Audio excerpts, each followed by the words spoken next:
자, 지금 문제 40문제씩 이제 계속 푸는데 시간 배분 연습 잘 하시고, 그리고 우리가 영어 수험생분들이 답 옮기는 거 보면 답지 옮기는 거 중요하거든요. 풀면서 옮기는 연습 많이 하세요.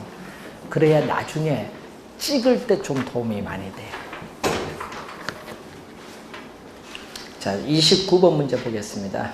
저당 시장의 구조에 관한 설명으로 옳은 것은 이 주택 저당 채권이 형성되는 시장은 1차입니다. 1차. 2차가 아니라 1차. 여러분, 주택 저당 채권을 설정해서 대출을 받는 1차 저당 시장이 주택 저당 채권이 형성되는 시장이고, 2차는 뭐죠? 2차는 주택 저당 채권이 어떻게 돼요? 주택 저당 증권 MBS가 발행되고 유통되는 시장은 2차입니다. 자, 유동화 중개기구 SPC는 금융기관 등으로부터 주택 저당 채권을 양도받아 주택 저당 채권 풀, 요 저당 채권 풀을 다른 말로 뭐라고 한다? 요 주택 저당 채권 집합물이라고도 하죠. 이걸 보유하기도 하고, 이걸 기초로 새로운 증권 MBS를 발행하기도 하죠. 이거 어디서 한다? 1차가 아니라 2차 저당시장. 주택 저당 채권을 유동하기 위해서는 발행 금리보다 주택 저당 대출 금리가 높아야겠죠.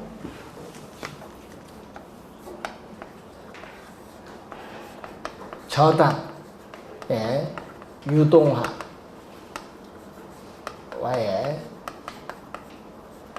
전제로서 우리는 금융기관의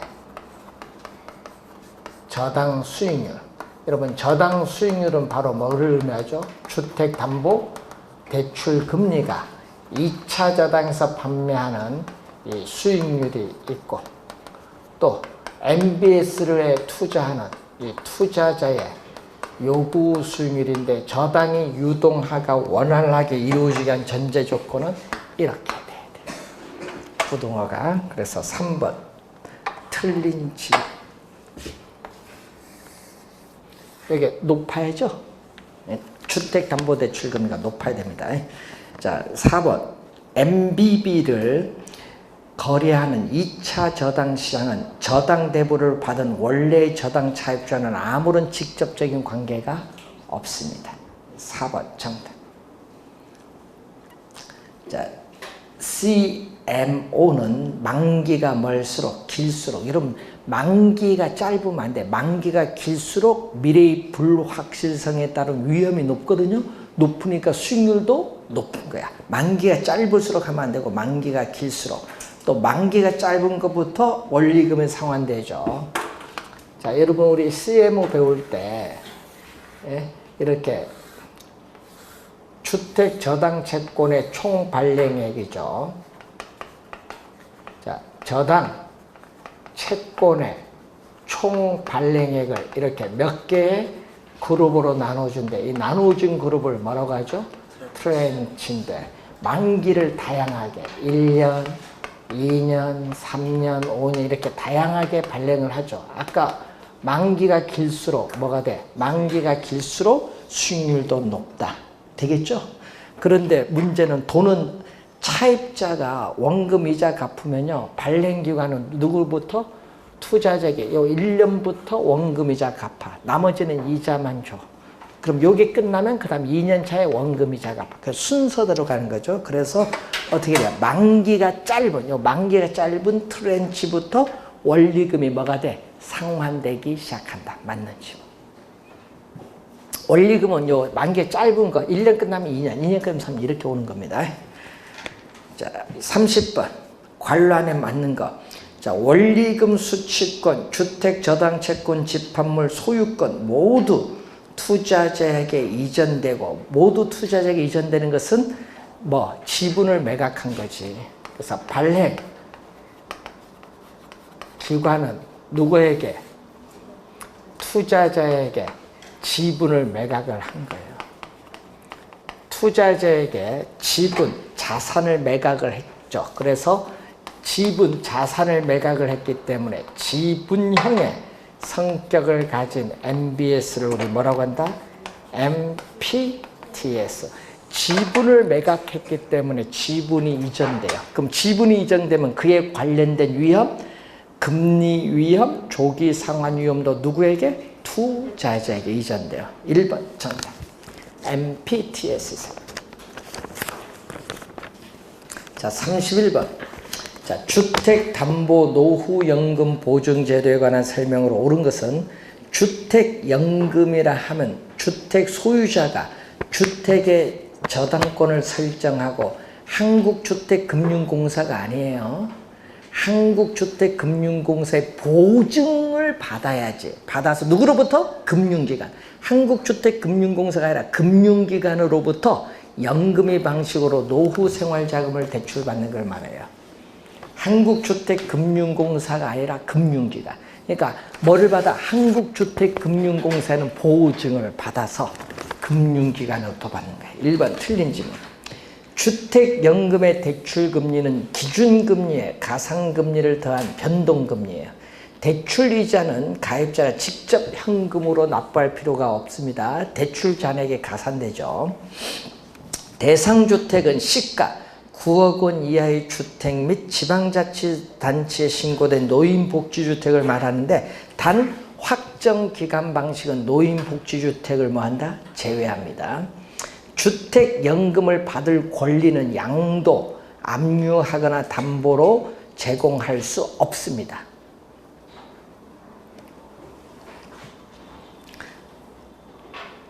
4번 틀렸고 5번 담보주택에서 다른 장소로 이사한 경우에는 어떠한 경우에도 주택연금을 이용할 수 없다. 여러분 이사를 하면요. 이사한 주택을 담보주택으로 제공하면 계속 연금을 이용할 수 있습니다.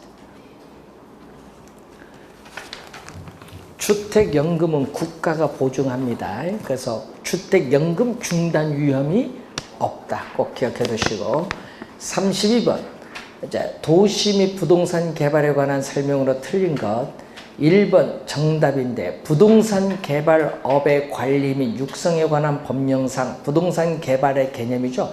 토지를 건설 공사 수행 또는 형질 변경의 방법으로 조성하는데 문제는 뭐가 된다? 다만 시공을 담당하는 행위는 뭐한다? 제외합니다. 항상 다만 시공을 담당하는 행위는 뭐다? 제외된다.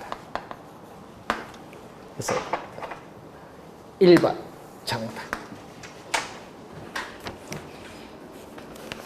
2번 부동산 개발업의 관리 및 육성에 관한 법령상 부동산 개발업이란 타인에게 공급할 목적으로 부동산 개발을 수행하는 업. 자, 여러분 1번은 23회 시험에 한번 출제했고요. 2번은요 2년 전에 27회 시험에 또 출제를 28회 시험에 출제를 또 했었죠. 자, 3번 토지 소유자가 제공한 토지에 개발업자가 공사비는 뭐죠? 건축자금이에요. 공사비 건축자금을 부담을 하여 부동산을 개발하고 개발된 부동산을 제공된 토지 소유자의 토지 가격과 개발업체의 공사비 비율에 따라 나누어 그 기여도에 따라 각각 토지 건물의 지분을 갖는다면 이것은 무슨 개념? 등가 교환 방식의 개념. 현재의 시설을 대부분 그대로 유지하면서 노후 불량화의 요인만을 제거하는 형태의 재개발을 수복 재개발이죠. 수복 재개발. 재개발 시행 방법에 따라서 나타나는 그런 방식이죠. 뭐가 있다? 가장 소극적인 건 무슨 재개발? 보전 재개발이 가장 소극적인 재개발. 그 다음에 가장 소극적이고 그 다음에 뭐죠? 수복 재개발. 그리고 개량 재개발. 그러면 또 뭐가 있다? 철거 재개발. 철거가 가장 적극적인 형태죠. 재개발 시행 방법에 따라서 보는 거죠. 지금 설명은 요거. 노후 불량화의 요인만을 제거하는 거. 예방하는 건 보전. 예? 시설에 첨가하거나 원래로 우리가 환경 개선하는 개량. 자, 다섯 번째, 무형은 형태가 없어요. 토지의 물리적 변형은 초래하지 않으나 이용 상태의 변경을 초래하는 것은 용도, 지역, 지구를 지정한다든지 변경, 또 농지를 전용해서 이용하는 것 등이 여기에 해당하죠. 유형은 형태가 있죠. 뭐 토지를 조성하는 것은 이 유형적 개발이죠. 자, 33번. 자, 관리 형태, 관리 방식의 장단점 설명 중 틀린 것. 위탁 관리 방식은 전문적인 계획 관리를 통해 시설물의 노후화를 늦출 수 있는 장점이 있다. 맞는 지문이죠. 이 자가 관리 방식은 다른 방식에 비해서 의사결정이 신속하고 정성스러운 관리가 가능하죠. 또 입주자에 대해서 최대한의 서비스를 제공할 수 있는 장점이 있어요. 위탁 관리 방식은 전문가에 의한 예방적 유지 관리가 가능한 또 장점이 있고, 위탁 관리와 혼합 관리 방식은 관리 업무의 전부 위탁, 여러분 전부 위탁은 위탁 관리예요. 부분 위탁은 혼합 관리인데 장단점이 동일한 게 아니죠. 장단점 다릅니다. 위탁 관리, 혼합 관리 장단점 다릅니다. 자가 관리보다는 혼합 관리 방식이 관리 업무의 전문성 측면에서 유리하다. 왜? 혼합 관리는 자가 관리와 위탁 관리가 혼합이 되었기 때문에 자가 관리보다는 전문성 측면에서는 유리하죠. 자, 4번 정답입니다. 자, 34번 마케팅에 관한 설명으로 틀린 것은 1번은 마케팅 개념. 소비자들이 당해 부동산에 대해 원하는 속성을 종합적으로 뭐한다? 반영을 하여 개발 공급함으로써 수익을 극대화하는 일련의 과정을 마케팅이라고 합니다. 마케팅 믹스에 있어서 제품 계획이란 시장 출시 여부의 결정, 소비자 중심의 설계, 출시한 신제품에 대한 계획을 말하죠. 자, STP 전략이란 시장 세분화, 표적 시장, 차별화를 표상하는 약자, 그 앞 글자 STP를 따죠. 그래서 정통적 전략 중에 하나를 말하죠. 자, 5번 정답인데, 아이다의 원리로 표현되는 소비자의 구매 의사결정의 과정을 감안해서 수립된 것은 고객 점유 마케팅 전략이죠. 자, 그래서 우리는 이 시장,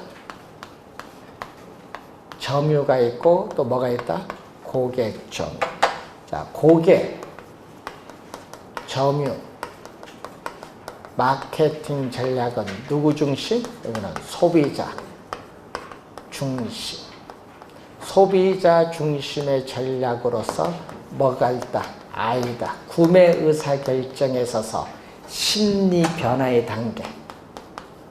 심리 변화에 있어서의 단계를 나타내는 아이다의 원리를 이용하죠. 자, 시장, 점유는 공급자 중심이에요. 시장, 점유, 마케팅 전략은 이건 누구 중심? 이거는 공급자 중심의 전략. 소비자가 아니고 공급자 중심으로서 지금 설명한 STP 전략과 네 가지 P를 믹스, 혼합한 전략.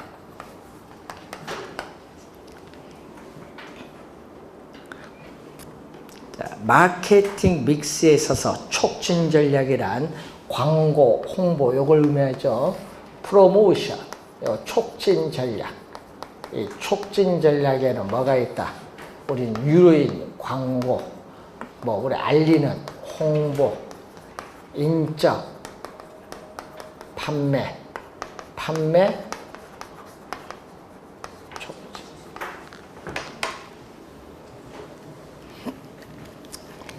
자, 35번 가치의 여러 가지 원칙에 관한 설명이다. 틀린 거.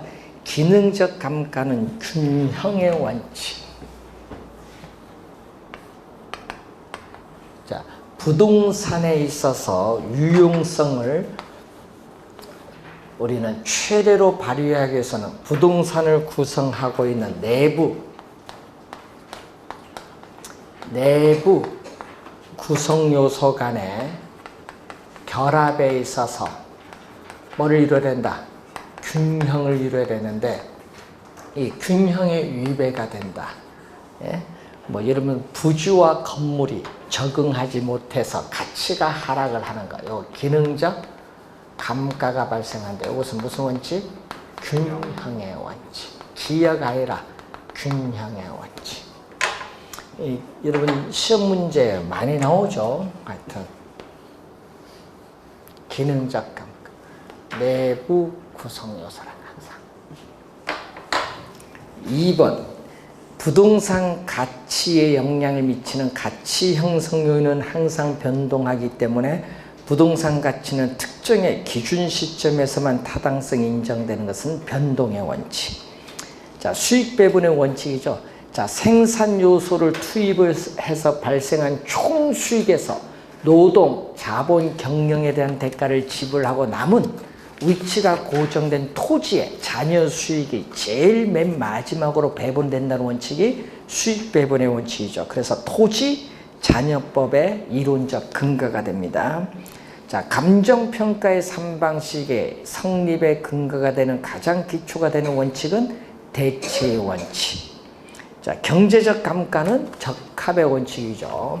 외부 환경이죠. 부동산의 유용성을 최대로 발휘하기 위해서는 또 이번은 뭐에 대해서? 외부 환경에 적합을 해야 돼. 외부 환경에 적합해야 돼. 주택은 주거지역에, 상가는 상업지역에, 공장은 공업지역에 있어야 되는데 공업지역 안에 주택이 있으면 주택 가격이 뭐한다? 하락을 하는데 이것을 뭐라고 하죠? 경제적 감가. 경제적 감가는 적합의 원칙과 권리이다. 자, 여러분 시험 문제 사례도 많이 내거든요. 이 두 개는 좀 주의하셔야 됩니다. 36번 문제로 갑니다. 지역 분석과 개별 분석에 관한 설명으로 옳은 것은 자, 인근 지역의 표준적 이용의 장래 동향을 명백히 하고 이것은 뭐다? 바로 지역 분석이지.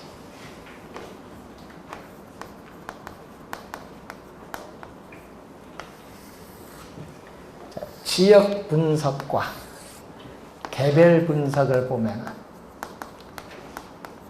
자, 우린 지역 내 부동산들의 일반적이고 평균적인 이용 방법인 표준적 사용의 형상, 이 표준적 사용의 형상과 장래 동향을 명백히 하는 건 지역 분석. 그리고 개별 분석은 지역 특성 하에서 대상 부동산의 뭐를 판정한다? 최유효용. 이 지역의 특성에 제약하에서 대상 부동산의 최유효용을 판정하는 것은 개별 분석. 바뀌었죠.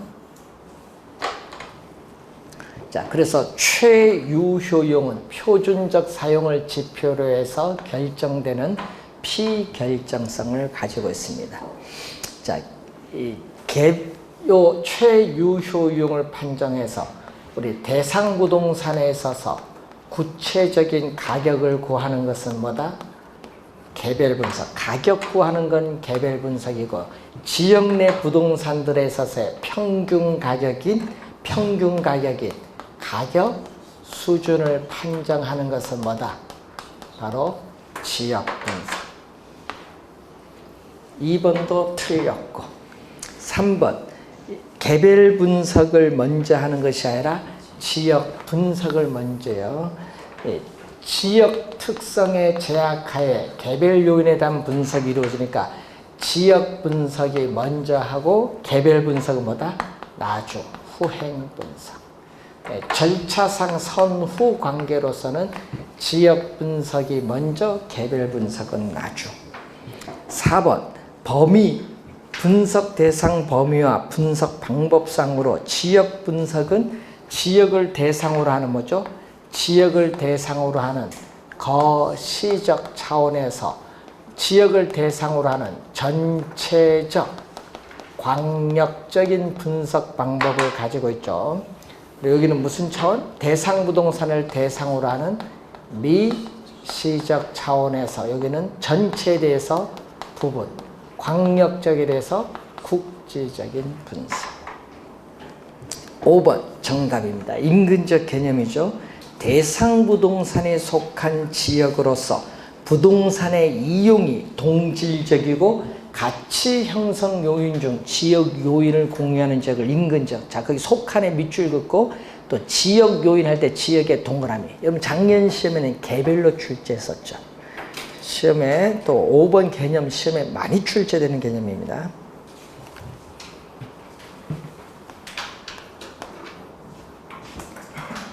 37번 기준 시점 현재 준공 후 2년이 경과한 건축 연면적 500제곱미터의 주택이다.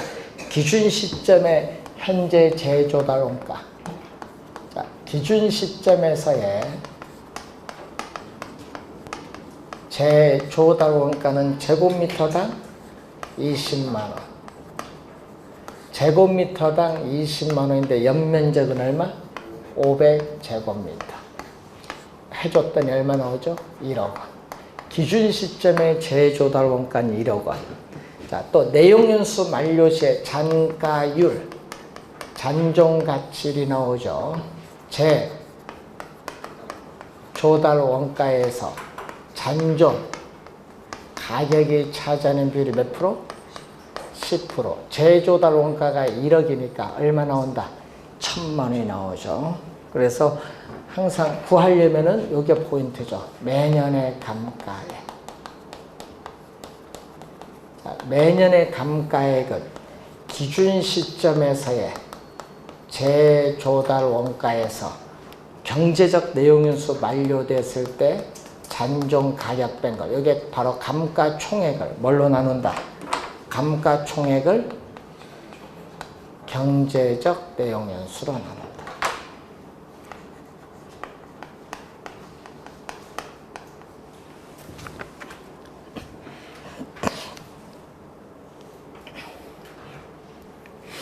자, 제조달 원가 얼마? 제조달 원가 1억 원. 1억 원에서 잔존 가격 얼마? 10% 1,000만 원. 그리고 경제적 내용인수 50년. 9천만 원을 50년으로 나눠주니까 얼마? 180만 원이 되겠죠. 자, 이때 감가 수정액은 자, 매년의 감가에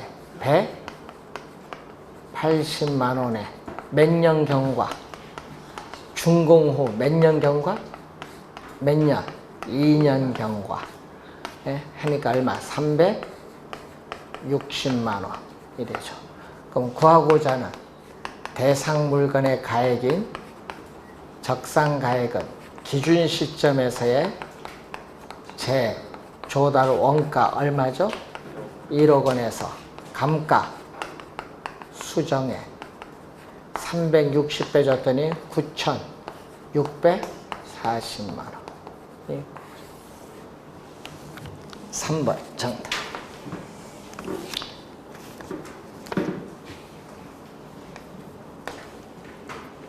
38번 A군 B면 CD 자연녹지 지역 내 공업용 부동산을 비교 방식으로 감정평가를 적용할 상으로 옳은 것을 모두 고른 것. 옳은 겁니다.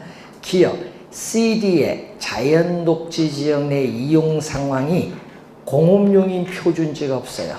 그래서 동일 수급권인 인근 DD의 자연녹지 지역에 소지하는 공업용 표준지를 비교 표준지로 선정했다. 여러분 인근 지역에 사례가 없으면 동일 수급권 내 유사 지역에 있는 사례를 수집할 수 있습니다. 기억 맞는 질문.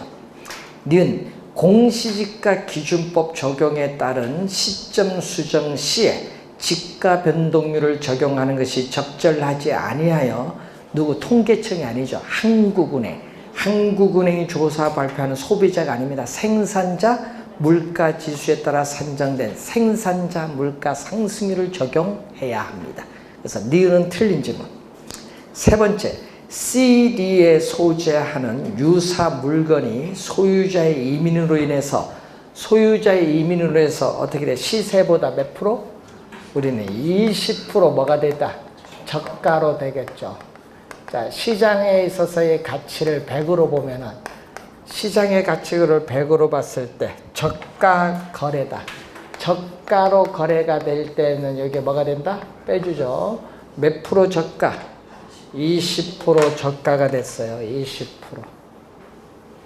그러면은 얼마? 80분의 100에서 4분의 5. 1.25죠. 여기에 사정보정치야. 사정보정할 수 있죠. 그럼 사정보정할 수 있으면은 거래 사례 수집할 수 있습니다. 그런데 선정하지 않았다 하니까 틀린 지문. 1번 정답.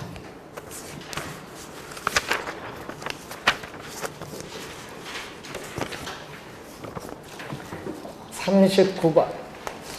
다음과 같은 자료에 따르는 종합환원이율은 얼마냐? 자, 토지 건물이 나온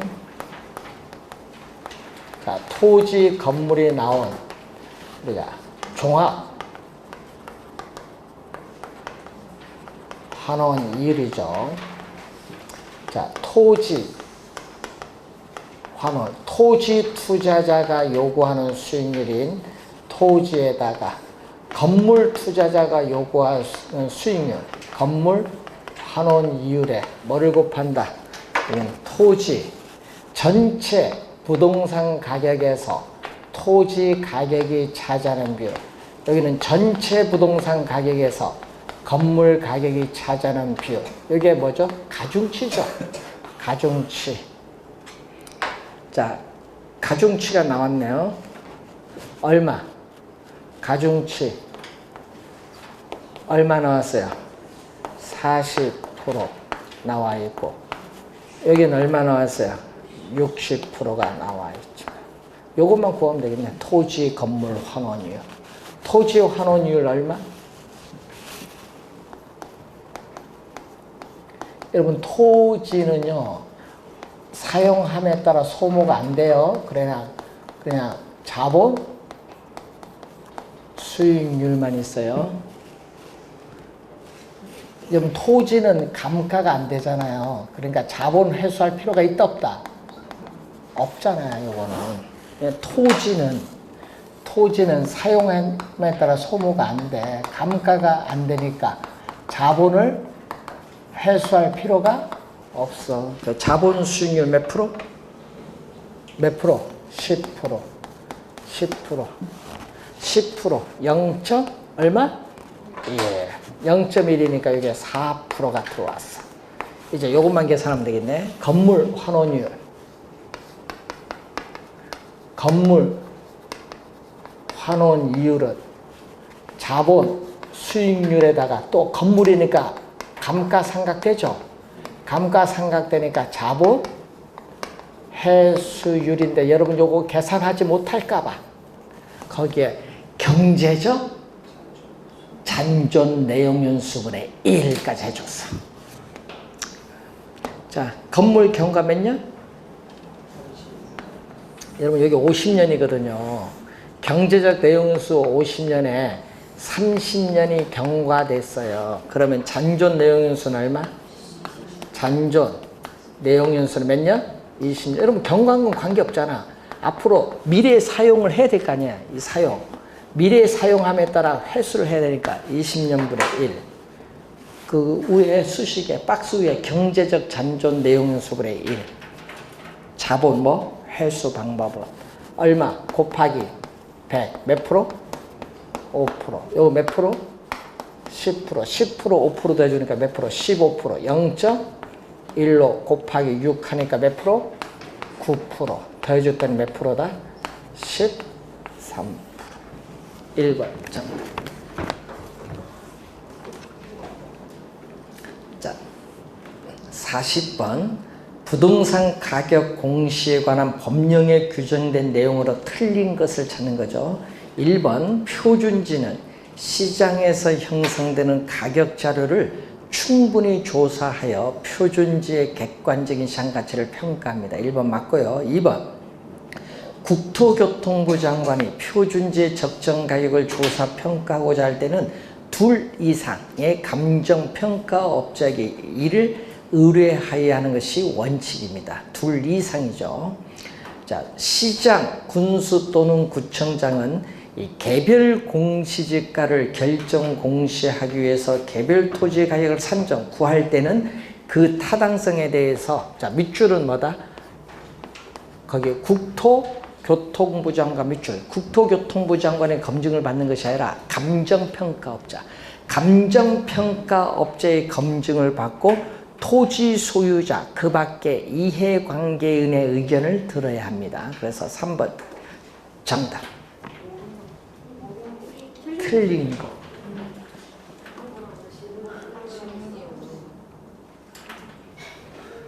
오늘 교정 해줬잖아요. 틀린 거. 부동산 가격 공시에 관한 법률 제10조 우리가 5항에 나와 있죠.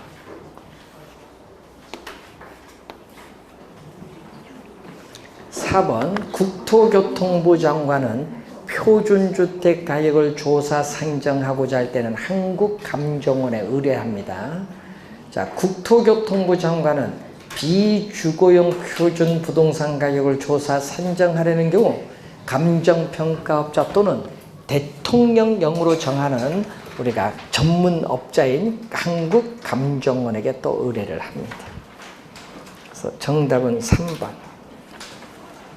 자, 이제 여러분이 전범위가 이제 나오는데 시간 배분. 원래 계산 문제는 9문제에서 10문제 가까이 나온다고 보고 이제 이론 한 30에서 31문제잖아요. 그러면 여러분 문제 풀 때 계산 문제는 마지막에 푸는 연습을 늘 하셔야 돼. 예? 지금부터라도. 항상 뭐부터? 이론부터 풀고 계산 문제는 마지막에. 그래야 여러분 민법하고 시간 배분이 맞아 들어갑니다. 계산 문제는 제일 마지막에 푸는 연습. 우선 이론 푸는 거 있죠. 여러분 다음 주 시험부터 이론 푸는데 30문제에서 31문제 푸는데 이걸 랩타입을 30분에 끌어야 돼. 답까지 옮기는 걸. 이걸 30분에 풀면은 합격은 빨라져요. 계산 문제 빼고 나머지 문제 30분에 푸는 연습을 해야 돼. 답지까지 옮겨서. 그래야 민법이 60분에 푸는 거예요, 여러분이. 민법 40문제를 60분에 풀고 계산 문제를 나머지 10분에 풀어야 돼요, 문제를. 계산 문제? 본 시험 가보세요. 계산 문제. 옆에요. 전자계산기 뚫린 소리가 없어. 민법 푼다고 정신없어. 전자계산기 뚫는 소리가 없어요. 그러니까 항상 이걸 시간 배분 연습을 하셔야 됩니다. 자, 다음 주부터 꼭 이렇게 하세요. 30분 내에 먼저 이론 풀고 그 다음에 나머지에 요거 푸는 연습 좀 하도록 합니다. 자, 오늘 수고하셨습니다.